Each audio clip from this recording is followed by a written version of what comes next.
دا چې د افغانستان په استازولۍ مو د دوحې په غونډه کې ګډون کړی و ومو غوښتل چې دلته د داسې غونډې او د کنفرانس له لارې نه هغه جزئیات او معلومات چې هلته ترلاسه سوي دي د تاسې له لارې نه د خپل ولس او خلکو سره شریک کړو. قسمی که قبلا تشریح شده بود نشست دوحه حاوی دو موضوع مرتبط به افغانستان بود. اینکه کشورها چه قسم می توانند موانع از سر راه سکتور خصوصی افغانستان را بردارند و این سکتور را حمایت کنند. دوم اینکه مبارزه علیه مواد مخدر که در افغانستان به گونه خوب جریان داره و تا حد دستاوردها دارند جزئیات آن اونجا تشریح شد و چالش‌هایی که مردم افغانستان از این ناحیه با آن مواجه میشن با او مبارزه شد و کشورها در این سهم داشته باشند. زموږ لخوا دواړه موضوعات د جلا جلا پریزنټیشنونو له لارې نه د دوحې په غونډه کې وړاندې شول.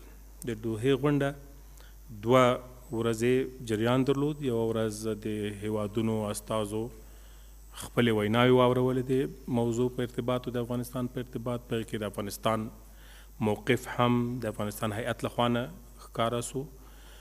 موقف د افغانستان د حکومت و امارت دریځ و د افغانستان د خلکو هغه غوښتنې وې په هغه کې نغښتل سوې وې. عموما په موقف کې دا راغلی و چې افغانستان له ټولې نړۍ سره د اتصال او د وصل غوښتونکی ده. هغه هیوادونه چې د افغانستان سره په ښه تعامل کې دي د هغه ستاینه سوې ده.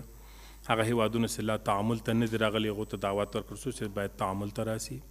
درېیمه خبره دا وه چې افغانستان له انزوا څخه وتلی افغانستان منزوي نه ده. د ګڼو هیوادونو سره خپلې اړیکې لري او د اعتماد وړ یو فضا رامنځته سوې ده.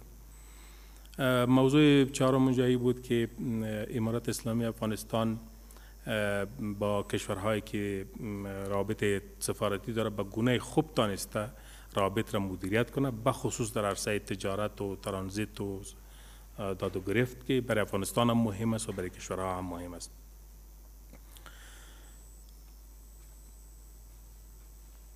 در کنفرانس ارائه معلومات همه‌جانبه در مورد پیشرفت‌ها و چالش‌ها در بخش سکتور خصوصی ارائه گردید. از طرف وزارت محترم تجارت که پرزنتیشن بسیار خوب و مسلکی تهیه شده بود که 15 دقیقه وقت داشت. اونجا و بسیار شکل خوب تشریح شد و کشورها که شرکت کننده ها بودن از ارائه معلومات در بخش سکتور خصوصی اونجا بسیار هم متاثر شدن و هم را زیاد ستودن. همچنان در بخش دومی 15 دقیقه دیگر یک پرزنتیشن دیگری داشتیم در مورد مبارزه علیه مواد مخدر که چگونه امارت اسلامی افغانستان حکم ممنوعیت آن را ارائه کرد و چه قسم تانستن و حکم را تطبیق بکنن، دستاوردها چی است، چقدر تانسته می حکم تطبیق شود و همچنان مبارزه علیه قاچاق و تولید و تورید و انواع دیگری مواد مخدر که البته مواد مخدر صنعتی است و او چه قسم جلوگیری شده و تا حال پیشرفت‌ها در افغانستان چی است. طبعا مواد مخدر یکی از موضوعات بسیار حساس است. کشورها هم با آن نیاز داشتن معلومات ارائه شود و بعضی خلاهای معلوماتی هم وجود داشت پیش کشورها که او خلاها توسط معلوماتی که ارائه شد مرفوع گردید و طبعا شرکت کننده ها زیاد متاثر شدند. موږ نړۍ ته واضح کړ چې هغوی باید لومړی ټول بشري او انساني موضوعات چې مخامخ د افغانانو له روزمره ژوند سره اړه لري له سیاسي هغو جلا کړي او دا موضوعات د سیاسی فشار وسیله ونه ګرځي. جای خوشی است که کشورها حین ارائه بیاناتشان پیشرفت‌ها در افغانستان را یک پذیرفتند. امنیت، ثبات، اقدامات در بخش تقویت اقتصاد، توانایی حکومت به پرداخت مصارف حکومتداری و همچنان تطبیق پروژه‌های انکشافی و نیز حفظ وحدت مردم افغانستان این چیزی بود که بسیار ملموس بود و کشورها آن را در بیانات خود هم ستودن و هم از آن حمایت کردند. دا ډیره مهمه و چې اکثر حتی نږدې ټولو هیوادونو د افغانستان سره په دواړو ټاکل شوو موضوعاتو کې د سکتور سره حمایت او د مواد مخدر په وړاندې مبارزې حمایت و د دواړو برخو کې خپله هم د همکاریو ژمنې وکړي او دا یې مهم وبلل چې باید یو میکانیزم د لارې نه دې ته رسیدګي وشي. این که شما می‌دانید در همچون نشست‌ها نظریات و موقف‌های کشورها بیان می‌شود، همچنان در همچون نشست‌ها نیت و اراده کشورها ظاهر می‌گردد. ما حس می‌کنیم که هر دو کار انجام شد. آنها در مورد افغانستان روحیه همکاری و خوبی داشتند و درک می‌شد که پالیسی‌هایشان در مورد افغانستان به گونه مثبت تغییر کرده است. اینکه این نشست مطابق خواست افغانستان و با در نظر داشت منافع ملی ما دایر شده بود، همچنان ما توانستیم که شرکت بکنیم از موقف خود جهان را مطلع بسازیم که این کار انجام شد. په عموم کې د دوحې په غونډه کې موږ درک راسي اول نړۍ په افغانستان کې پرمختګونه درک کړي دي او دا مني.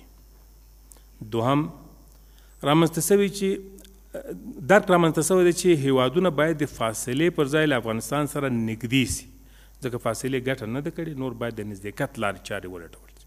دا درک هلته راحس کېده. دریم دا چې له چالشونو سره سره افغانستان په مختلفو برخو کې پرمختګونه لري او د خپل ژوند په برخه کې چاته منتظر نه پاتې کېږي. دا پیغام هم هلته په ډېر ښه شکل ورسول شو.